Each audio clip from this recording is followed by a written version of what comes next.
When I was in Bali, I got speaking to I think she was either Filipino or she was from, I think she was from Indonesia. So it's a relatively poor country. Right. So she came from an extremely poor family, and there was really no hope for her. There was the education was poor. Yeah. She couldn't get any kind of a job. Yeah. Pretty girl. Yeah. She decided to start OnlyFans. Okay. Now she became very successful on that, has made huge amounts of money, still making a lot of money. Right.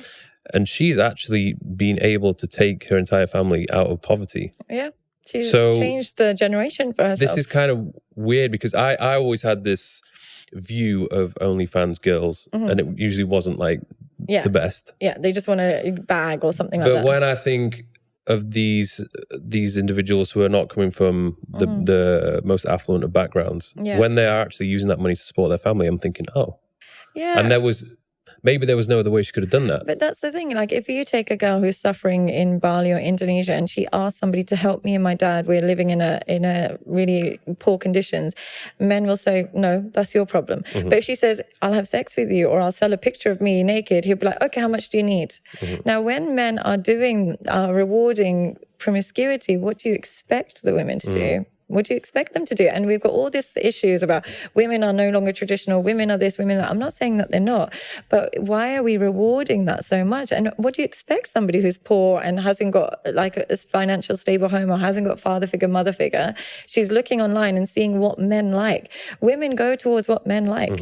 We do, whether we like it or not. We are dictated by male preferences. That's why our hair color will change. The surgeries will change based on what men like. The men will watch a lot of porn, have a preference, women become that. That's what society looks like now. And then they're just mad at the girl, but they're mad at the very girl that they're following every day on Instagram and liking and DMing. Yeah. It's like, it baffles me because I find out how much money they're making. I'm like, who are these guys that are paying for that? Who are these guys? Let's imagine a scenario where they snapped out of it. Yeah. And then they stop. All men just stop their OnlyFans subscriptions. Yeah. What would happen then? Yeah. But then we are encouraging. Society would generally be better, wouldn't it? They're the source. Yeah. Like it's like you can blame the drug dealer, but they wouldn't have a market if there was no drug addicts. And the reality is, who looks more stupid, the drug dealer or the drug addict? The drug dealer can then clean out his money and live a great life. The drug addict is the one who's living with shame, guilt, embarrassment, a less fulfilling life. Same thing as these men that follow the women or invest in OnlyFans. The woman is clearing up, but you're the one that's still there like a loser, not learning how to talk to women in real life, not learning how to invest in women in real life. You're the idiot, not her. So we need to stop blaming the OnlyFans girls and be like, you're the trash. But really, the trash is the person that's subscribing. That's the issue. I believe anyway. What do you think? I think it's the problem. Yeah. I feel like I have never paid for any subscription, any picture, anything, any escort, nothing.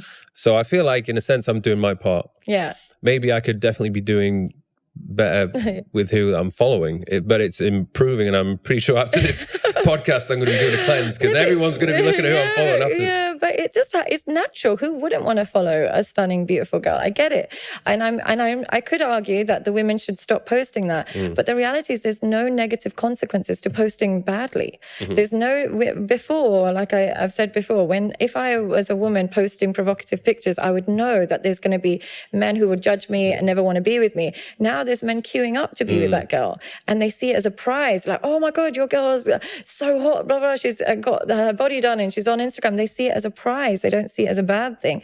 So there's no negative consequences from being promiscuous as a woman anymore because the men don't mind. They actually encourage it. So I don't know, maybe it's a chicken and egg, maybe it's a both thing, but we can't blame one or the other.